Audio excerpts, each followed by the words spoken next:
তার সময় মিস প্রজাপতির কান্দে মাথা রেখে ঘুমাতে ঘুমাতে অফিস। স্যার এটা উনি ইচ্ছা করে করেননি। কিন্তু কাজটা খুব রাবিশ হয়েছে মুগ্ধ। মুগ্ধ স্যার, আপনি তো আর লেট লতিফ নাই। আমাদের মুগ্ধ সাহেব তো বদলে গেছে। স্যার একটা কথা জিগাই। বলো। স্যার কয়েকদিন ধরে দেখতেছি আপনি ডাইনে তাকান কেন স্যার? প্রজাপতি ম্যাডাম আপনার ডাইনে বসে এজন্য? হ্যাঁ, ঘাড় ব্যথা, ডাক্তার ডানে তাকাতে নিষেধ করেছে। তো এটা স্যার আপনি আমাকে আগে করবেন না। আরে স্যার এসব গার ব্যথাটা তো কোনো ব্যাপার হইল। আমাকে গ্রামের মতলব কবিরাজের তেল মালিশ করলে ঘাড় ব্যথাটা তো একদম নিমিশে ফিনিশ স্যার। আর আমি যখন তোমার ঘাটটা মটকায় দিব না, তখন তুমি ফিনিশ।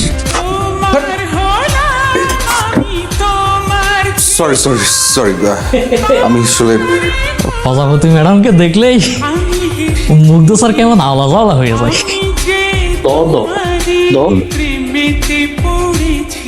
ক্রিকেট পছন্দ করেন? সাকিব না তামিম? সাকিব। আমি তামিম। আমরা দুজন একই অফিসে একই ডিপার্টমেন্টে একই পজিশনে চাকরি করি।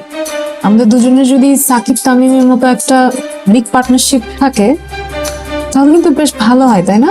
দেখুন, আপনার রান আপনি করেন, আমাকে আমার রান করতে দেন। রান আউট না হলেই হয়। আপনাদের সবার জন্য একটা গুড নিউজ আছে, একটা ব্যাড নিউজ আছে। আর এখন